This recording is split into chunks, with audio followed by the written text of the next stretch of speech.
Bonjour et bienvenue sur Un petit bout de campagne, le podcast qui te met au vert. Si toi aussi tu as déjà eu envie de tout quitter pour aller élever des chèvres, si toute occasion est bonne pour partir te ressourcer en pleine nature, ou simplement si tu apprécies de regarder les saisons transformer l'unique arbre que tu aperçois de ta fenêtre, ce podcast est fait pour toi. Je suis Ophélie et je t'emmène à la découverte de ceux qui ont sauté le pas et choisi de créer leur petit bout de campagne. Allez, c'est parti! Bonjour à tous.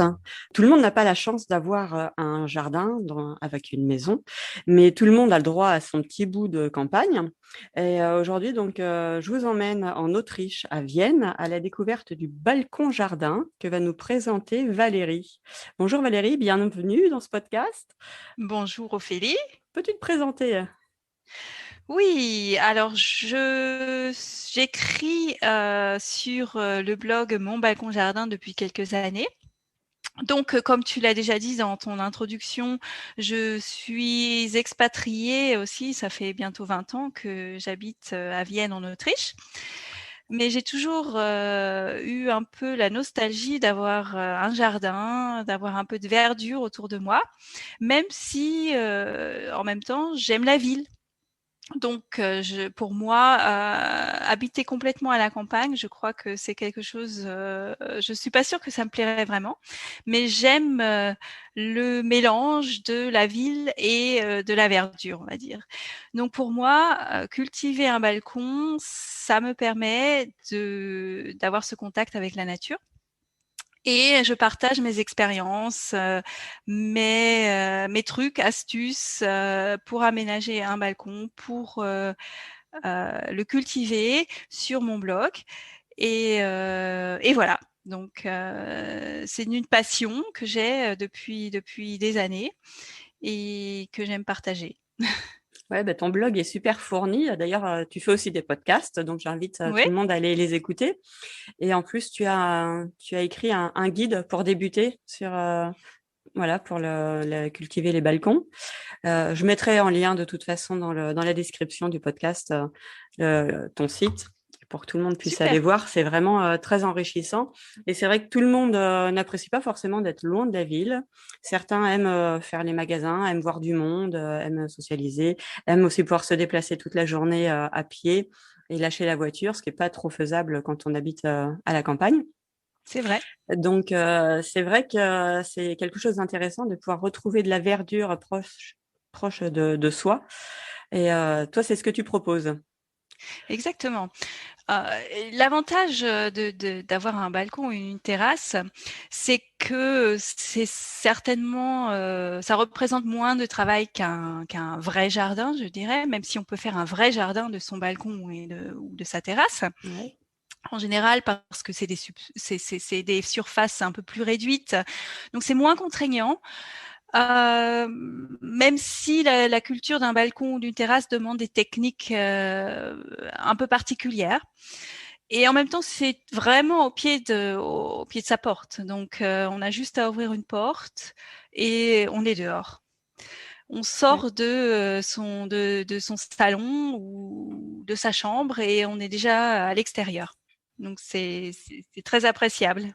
Et ouais, ça c'est super chouette. Je veux dire, on ouvre les rideaux et hop, on voit de suite la nature toute proche de chez nous. Et Exactement. mais bon, moi, quand tu me dis ça, je vois surtout les difficultés parce que bon, il y a pas de terre sur les balcons à la base, donc Oui. ça demande une grosse préparation. Pour moi, ça me paraît hyper compliqué. En plus, j'ai pas du tout la main verte, donc je suppose que tu as beaucoup de trucs et astuces pour pallier à tout ça. Le plus important quand on veut, végétaliser son balcon ou sa terrasse, c'est d'observer un peu les conditions qui règnent, sur son balcon ou sa terrasse, pour voir combien il y a de soleil, est-ce qu'il fait chaud, est-ce que, quel est le climat ambiant, est-ce que l'air circule bien et de choisir des plantes qui sont adaptées à ces conditions. Parce que c'est une erreur que font beaucoup de débutants, c'est qu'en général, ils ont une image dans la tête. Ils sont tombés amoureux d'une plante particulière. Alors, ils veulent par exemple avoir des roses. C'est un exemple, mais Ouais. les roses, c'est certainement, mis à part le fait que cultiver des roses, c'est une plante qui n'est pas en soi faite pour les débutants parce que c'est une plante qui demande beaucoup de soins. D'accord. Elle n'est pas forcément adaptée à la culture en pot. Donc, il faut essayer, à mon avis, de se détacher un petit peu de ces idées toutes faites et de plutôt essayer de choisir des plantes adaptées. Alors, je sais parfois, c'est pas facile parce qu'on a vraiment cette idée en tête, mais peut-être qu'il y a une fleur qui ressemble un peu à la rose, par exemple, mais qui se plaira mieux sur les conditions particulières de mon balcon ou de ma terrasse.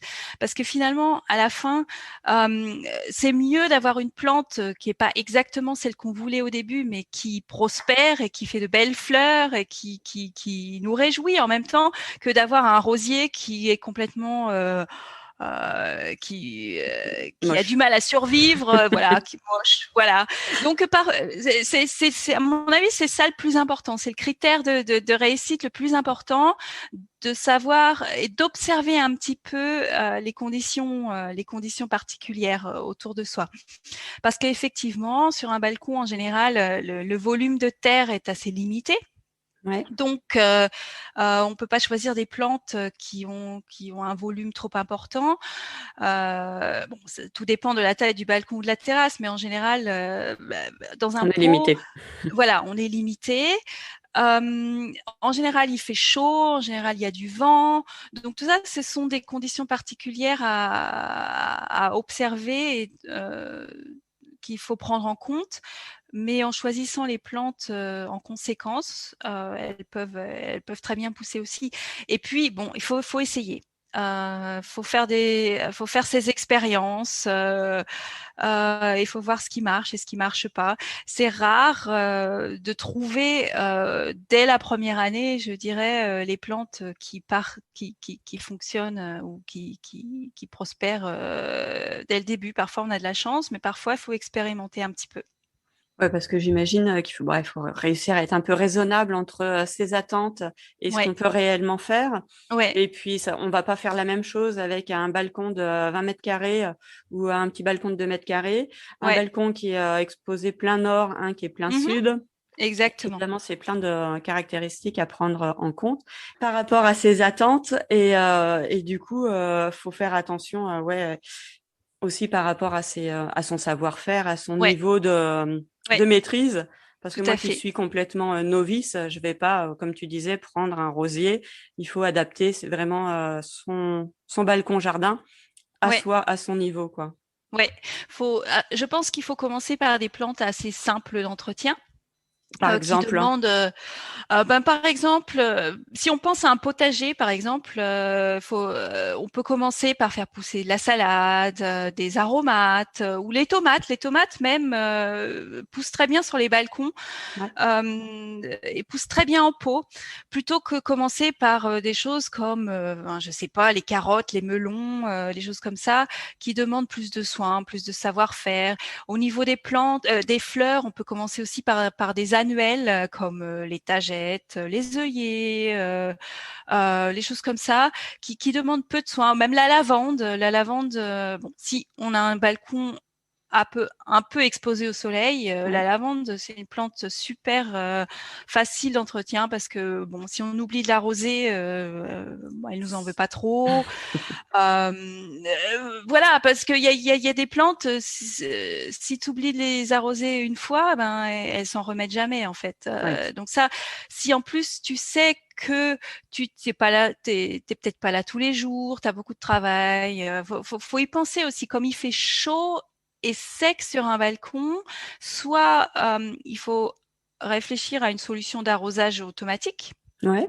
Euh, soit il faut être prêt à faire des arrosages tous les jours et même en plein été, parfois matin et soir.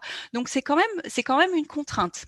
Ouais, finalement, c'est un peu comme avoir des animaux, quoi. Oui, c'est ça. Voilà, quand on se lance dans un jardin, faut prendre en compte le fait qu'on puisse partir en Ouais, vacances, qu'on puisse être au voilà. travail et Ouais, voilà, être occupé, quoi. exactement. Donc faut quand même bon maintenant, il y a des plantes comme j'ai dit la lavande par exemple ou si je prends du thym, du romarin, etc. Si je les arrose tous les 2 3 jours, bon c'est pas très grave, elles s'en remettent en général. Ouais. Mais si je reprends par exemple une ciboulette, j'adore les aromates, hein, donc je fixe souvent les aromates. Oui, c'est Ben sympa sur un balcon, c'est bien. Hein, on a ouais, pour cuisiner juste ouais. à côté. Enfin, c'est parfait. Exactement. Et ben la ciboulette en été, même sur mon balcon, en général, il fait même trop chaud parce que j'ai beau l'arroser le matin et le soir, et ben elle sèche. D'accord. Ouais, Donc c'est des choses. Bon, c'est de l'expérience et il faut savoir que bon bah les plantes ont besoin de soins ou alors bon bah faut prendre des cactus. Je dis toujours, il y a moins de problèmes. Ouais, bah alors, va dire ça à ma fille qui a réussi à faire mourir un cactus dans sa chambre. Je sais pas, il irait tout ramolli, là, il est tout tombé, son cactus. Je pense qu'elle a un peu mis trop d'eau, je sais pas. Oui, c'est possible. Mais on est des gens qui faisons mourir des cactus. Comment veux-tu qu'on ait un balcon fleuri, nous? Ouais, bah, enfin, c'est vrai que là, pour commencer sur un balcon jardin, la première année, moi, je commencerai par mettre des annuelles parce que bon, si jamais ça prospère pas, bah, on n'a pas perdu grand-chose en fait. On a Qu'est-ce que tu semé appelles des voilà. annuelles? Bah, c'est des plantes qui ne vivent qu'une saison. D'accord. C'est-à-dire que en général, tu sèmes des graines au début du printemps, Ouais. elles fleurissent en été et à la fin de l'été, à l'automne, ben elles meurent. D'accord. Donc, si tu veux, tu perds pas grand-chose. Tu as eu quelques paquets de graines et tu vois un petit peu ce qui marche et ce qui marche pas. Et la deuxième année, tu peux profiter de l'hiver pour réfléchir un peu à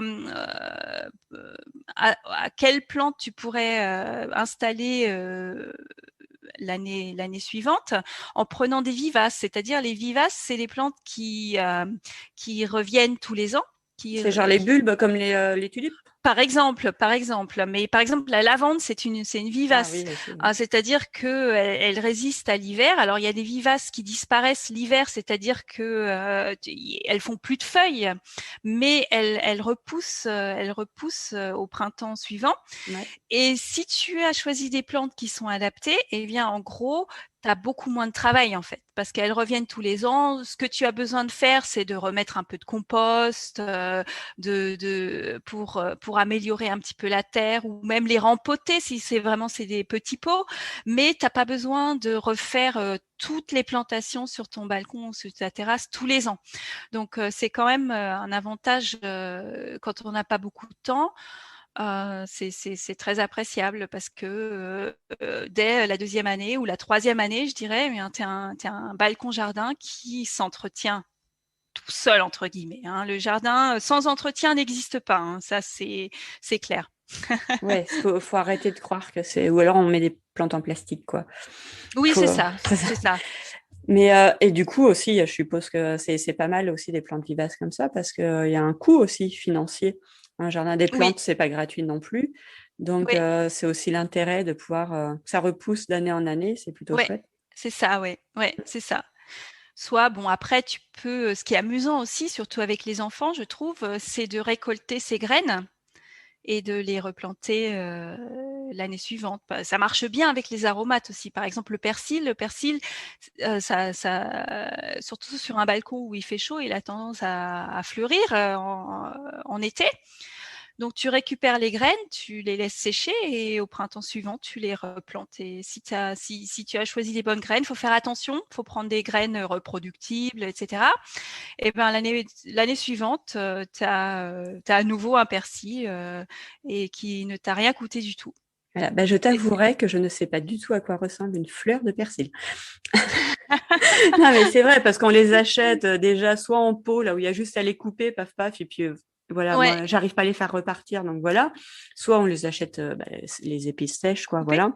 Mmh. Et c'est vrai que c'est des choses qu'on connaît pas forcément, donc ça doit être une belle Ouais, expérience, que ce soit personnellement ou même pour les enfants, comme tu dis, ouais, de réussir à vraiment faire le cycle de l'aromate, du début ouais, jusqu'à la fin, ouais, de la graine jusqu'à l'assiette. ouais. Ouais, j'y avais jamais pensé, c'est vrai. Ça pousse pas C'est de, c'est voilà. c'est intéressant de voir que, comme tu viens de le dire, il y a beaucoup de gens qui ne savent pas que les légumes, font des fleurs aussi. C'est des plantes comme les autres, donc tous les légumes peuvent faire des fleurs. Bah oui, non, mais c'est En vrai que c'est quelque général chose. En général, on les récolte avant parce qu'il y a même pour les aromates parce qu'ils sont au maximum de leur arôme avant la floraison, donc on les récolte avant. C'est ça? Mais moi, je laisse toujours un peu fleurir, ne serait-ce que pour les abeilles, les insectes, parce que les aromates attirent les insectes comme des aimants. C'est vraiment, ils adorent ça. Donc moi, je les laisse fleurir. Bon, le persil, une fois, c'est une plante bisannuelle, c'est-à-dire que une fois qu'il a fleuri, il meurt. D'accord. Mais il y a d'autres aromates comme le thym, le romarin, des choses comme ça qui fleurissent tous les ans. Ouais. Et c'est magnifique. Ouais, bah, c'est vrai que la ciboulette ou la menthe, on les voit. Ça, par contre, Ouais. je connais les fleurs, tu vois, comme quoi. Mmh. Mais oui, c'est vrai que en ayant eu dans le jardin, il y a rien à y faire, ça pousse que diable. Il y a vraiment Mmh. rien à y faire là pour le coup. Donc Ouais. ça doit être différent un peu sur le balcon peut-être. Mais Oui. ouais.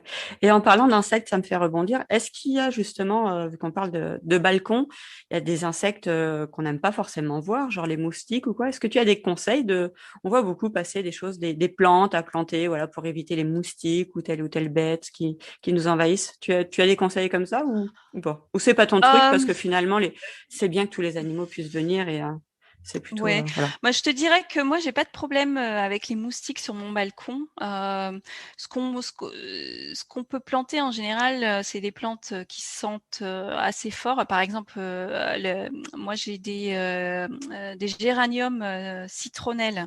Mmh. On dit c'est comme, si tu veux, c'est comme, c'est un géranium, au niveau, comment dire? C'est vraiment l'espèce géranium parce que ce qu'on appelle des géraniums en général, c'est une autre espèce, mais et en fait les feuilles sont odorantes et on dit que ça repousse les moustiques. Alors là, bon, faut pas s'attendre non plus Pas à du des miracle. miracles, hein. Ouais. Mais bon, il y a des plantes comme ça qui sont réputées pour repousser les insectes. Maintenant, je dirais que moi, bon, les moustiques, c'est vrai que personne aime ça, mais bon, en général, je te dirais que quand on vit en appartement, On en a moins. euh, on en a moins parce qu'ils volent pas aussi haut. Moi, j'habite au troisième étage, par exemple, et j'ai rarement de moustiques, alors que mon balcon donne sur le jardin. Et quand on est dans le jardin, à la tombée de la nuit, c'est vraiment, ils nous font fuir, quoi. Il y Ouais. a vraiment beaucoup de moustiques, mais ils viennent rarement jusqu'au troisième étage. Par contre, ça me fait rebondir aussi. Ce qui arrive assez souvent sur les balcons, c'est qu'on ait des insectes nuisibles, comme les pucerons, par exemple. D'accord. Ça, Ça vient jusqu'en haut. ça vient jusqu'en haut. Et du fait que sur un balcon, tu as un microclimat un peu défavorable en général, t'as pas un équilibre qui se forme aussi vite que dans un jardin, c'est quand même assez difficile de s'en débarrasser. Il faut bien le dire, par exemple, les moustiques viennent pas sur mon balcon, mais les coccinelles non plus, par exemple. Ah oui. Donc c'est pas toujours facile de lutter contre ces nuisibles avec des moyens naturels, mais bon, c'est possible. Moi, par exemple, j'ai des cirfes. Je sais pas si tu connais, ça ressemble à des petites abeilles.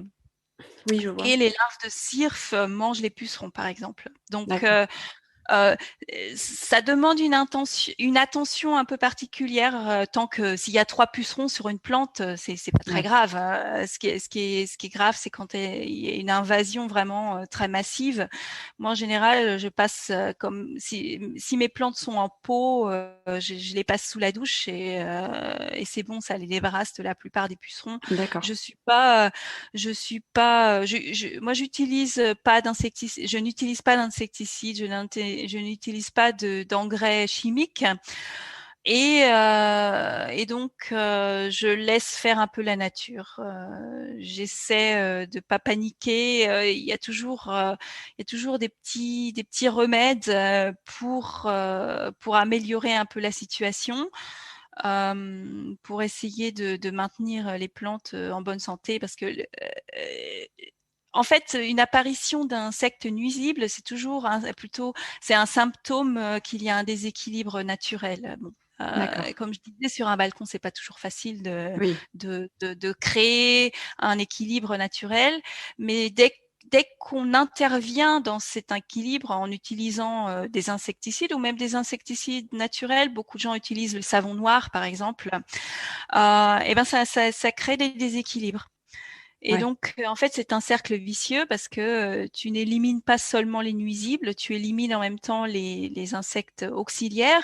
Et donc, dès que les nuisibles reprennent le dessus, tu es obligé de remettre cet insecticide, etc., etc. Et en fait, tu t'en sors jamais.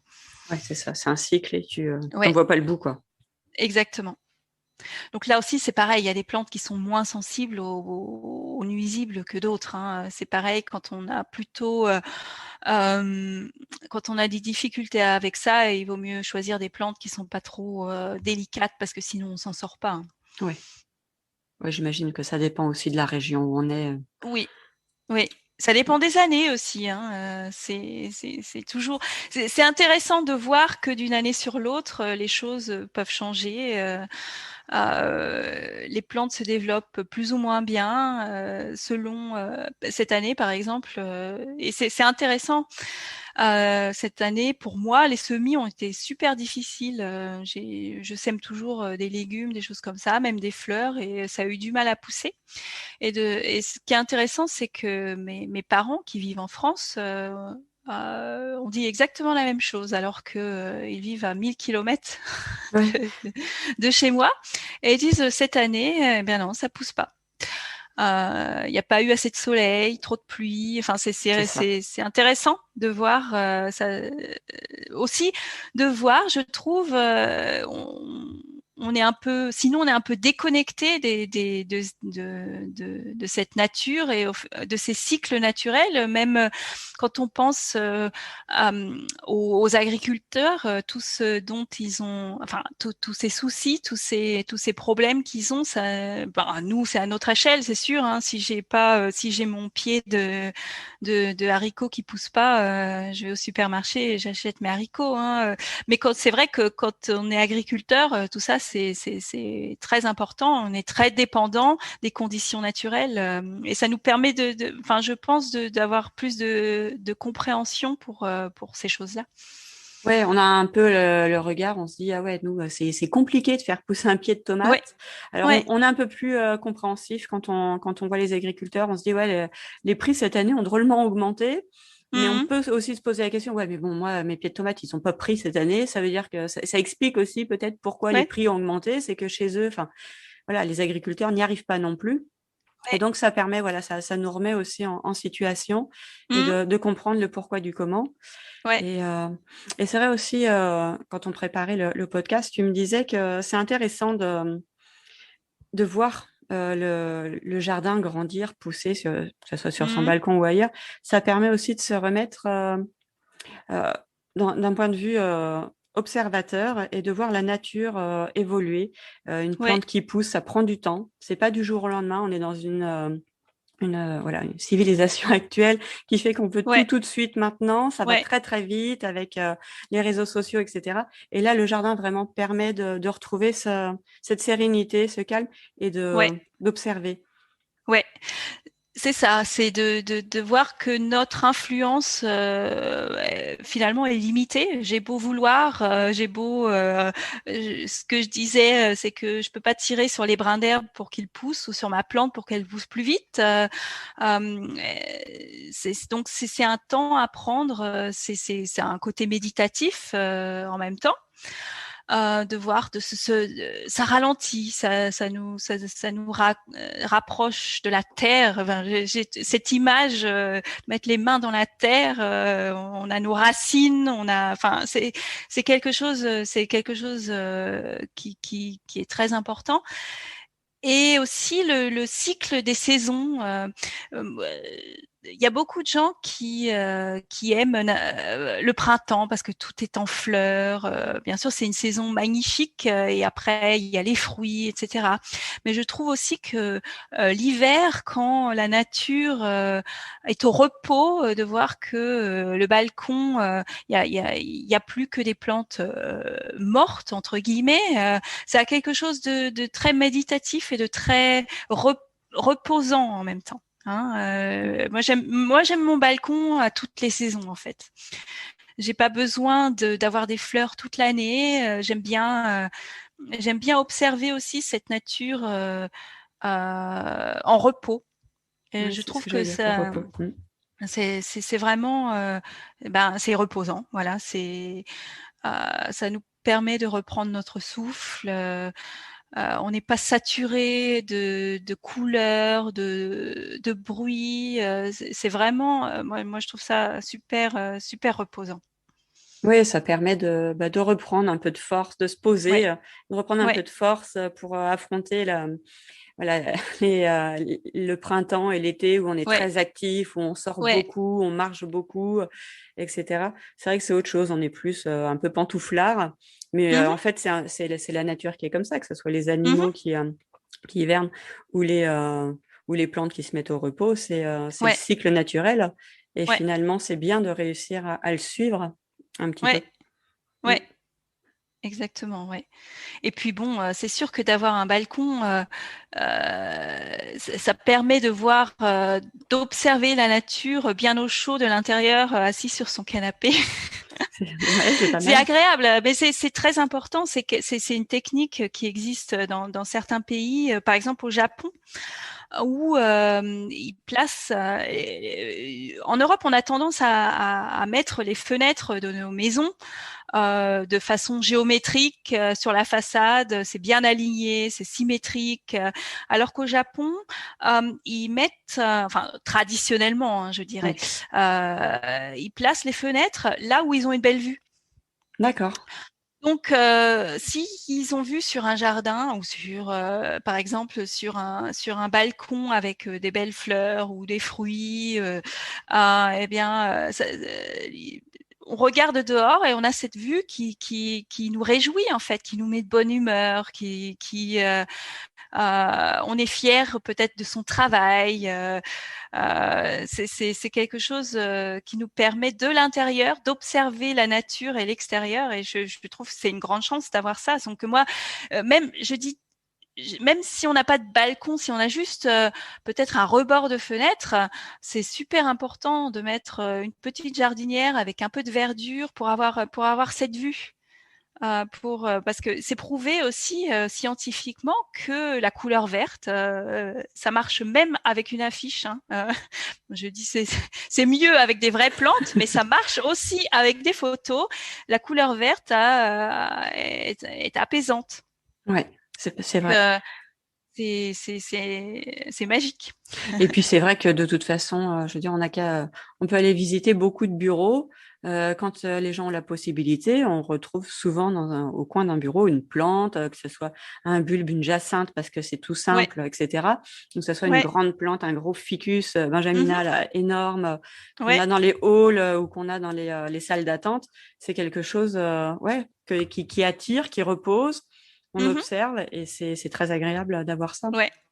Ouais, ouais. Et puis on a quelque chose dont on peut s'occuper en même temps, bon, sans que ça devienne, comme on en a discuté au début, il faut pas non plus que ça devienne une contrainte, mais ça responsabilise. On a, je dirais, presque quelqu'un à qui parler, mais c'est un peu exagéré, mais d'avoir une plante, par exemple, on a semé quelque chose, hein, on arrose tous les jours pour que ça reste bien humide, et puis un matin, on se lève et oh, il y a une petite plante qui est sortie. Eh ben, c'est magique. On se dit, si c'est moi qui l'ai fait, hein, surtout quand la plante se développe, et après, peut-être que j'ai mes tomates ou Ouais. je peux couper mes trois feuilles de persil ou de basilic ou peu importe quoi, mais on est super fiers de s'être occupé de cette plante et elle a survécu et on a fait des récoltes et en plus elle n'a pas le même goût que ce qu'on trouve dans le commerce. Hein. Même si on achète des produits de bonne qualité, biologiques, etc., d'avoir fait pousser une tomate sur son balcon, c'est complètement différent. Hein. Ça a un goût inégalable. C'est ça. On en récolte le fruit, mais on en récolte aussi de la Ouais, fierté et beaucoup de ouais, confiance en soi. ouais, Donc, ouais, c'est tout bénef, en fait, de ouais, faire ça, ouais. ouais, exactement. Et puis c'est super détendant de s'occuper, enfin, de s'occuper d'une plante et puis de l'avoir poussée. Quand on a du succès, c'est vraiment super. Tout à fait. Euh, Est-ce que tu aurais des petites anecdotes que tu aurais vécues dans ton jardin ou ou toi-même quand tu étais jeune, dans la nature ou quoi que ce soit, qui ont fait qu'aujourd'hui, tu es si proche de la nature et tu aimes tant ça? Moi, ce dont je me souviens, c'est que mon grand-père avait déjà un jardin, un potager chez lui. Et je me souviens que quand on allait rendre visite à mes grands-parents, ça se terminait toujours par une visite du potager. Moi, et à cette époque, je comprenais pas pourquoi c'était si intéressant d'aller voir le potager. Tout le monde se rendait dans le potager. C'était un défilé. Et maintenant, mes parents ont maintenant un jardin potager aussi. Et j'adore aller quand on leur rend visite. On va toujours avec les enfants, c'est la sortie quotidienne. On va voir le potager et on va voir ce qui a poussé. Il y a toujours des fleurs, des légumes, et puis tout le monde. Je me souviens, tout le monde repartait hein, avec sa salade, quelqu'un avec ses haricots, d'autres avec ses fraises, etc. Et tout le monde se rencontrait au potager, tout le monde allait discuter de voir qu'est-ce qu'il y a de nouveau. Et c'est un côté tellement convivial de jardiner, de voir qu'on peut faire ouais, pousser tellement de choses, ces aliments, de partager aussi. Donc maintenant, je comprends parfaitement. J'adore faire ça en fait. J'adore aller voir les potagers et écouter les gens parler de leurs plantes, parler de leur jardin. C'est en général les gens ont une relation émotionnelle avec leur jardin, avec leurs plantes. C'est intéressant. Mais c'est C'est vrai que super intéressant. quand on va visiter le potager de quelqu'un, les conversations sont toujours des conversations pleines de, pas d'amour, mais c'est doux, c'est des conversations Oui. douces. Et ça permet aussi peut-être quand on est, voilà, quand on va voir de la famille pour un week-end, pour une journée où on a des conversations, on parle un peu de tout, des fois le ton monte, etc. Ça permet aussi, comme tu disais, peut-être en fin de journée d'aller dans le potager et de reposer tout le monde. Tout le monde parle de ce qu'il voit, de ce qu'il Mhm. ressent, et ça permet Mhm. de poser la conversation, de revenir à Ouais. un état calme avant peut-être le Ouais. départ et de dire au revoir. Et en même temps, on est content de partager quand on a fait pousser Ouais. quelque chose, de le donner. Ouais. Parce que je Ouais. crois qu'on aime tous un peu partager. Comme on aime offrir des cadeaux, on va aimer offrir une boîte de carottes. Et on est Mhm. content de recevoir ça et de se dire, Ouais. voilà, dans la semaine, on va faire notre salade de carottes râpées. On va se Ah dire, ouais. ah, mais ça, c'est mon Ouais. grand-père qui les a fait pousser. Et donc, on a une petite pensée à ce moment-là et ça fait du bien. Ouais. Ouais, ouais, tout à fait, tout à fait. Alors c'est quelque chose de particulier. C'est vraiment c'est le repas de fête d'un seul coup de faire les carottes râpées du grand-père ou c'est vraiment ça. Tout Ouais. à fait ça. Et il y a une petite question que j'aime poser avant de finir, mais bon, peut-être que ça va être la même réponse que tu viens de me faire finalement. C'était si j'étais ma sorcière bien-aimée, avec le pouvoir, tu sais, je bouge mon nez, je peux te faire revivre un souvenir. Lequel ce serait? Eh ben, effectivement, ce serait quelque chose de très proche de ça. Mon grand-père adorait les fraises. Alors, dans son jardin, il y avait plein de fraises. Il y avait tellement de fraises que à chaque fois qu'on lui rendait visite, il y avait des fraises. Alors, sous toutes ses formes, des fraises au sucre, des fraises en tarte aux fraises, des fraises en compote, des fraises. Et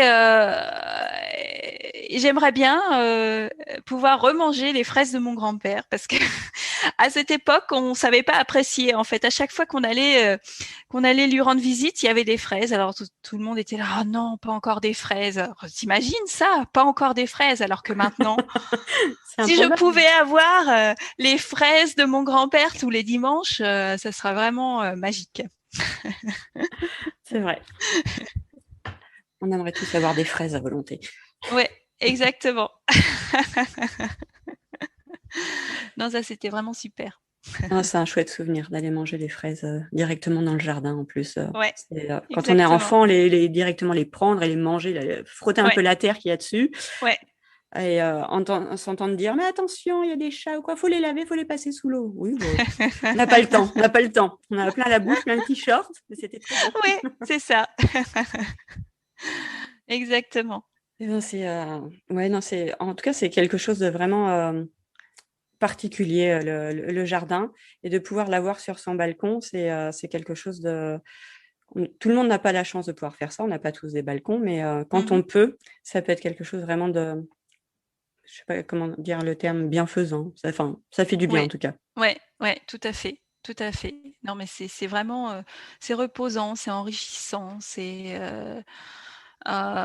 donc, moi, j'invite tout le monde à essayer de faire pousser quelque chose sur son balcon. En même temps, il y a tellement de plantes différentes, il y en a pour tous les goûts, et c'est pas forcément difficile. Le tout, c'est de commencer, d'acheter un pot et quelques graines ou une plante et de voir comment ça se développe. Eh bien, écoute, je crois que c'est un super conseil pour terminer cette conversation et cet échange. Je te remercie énormément. J'espère que ça aura donné envie à beaucoup de s'y mettre, d'essayer et de tester, de voir ce que ça donne. Merci de ton invitation, Ophélie. J'incite tout le monde à aller voir le petit guide que tu as fait sur ton blog pour démarrer. Et merci beaucoup. Merci à toi. Et j'espère à bientôt. À bientôt. Au revoir. Au revoir. Cet épisode t'a plu? Tu en veux plus? Tu souhaites partager ton expérience? Alors n'hésite pas à me le dire en commentaire. Et surtout, n'oublie pas de t'abonner pour ne rien louper et de mettre un pouce ou 5 étoiles. À très bientôt pour à nouveau partager un petit bout de campagne.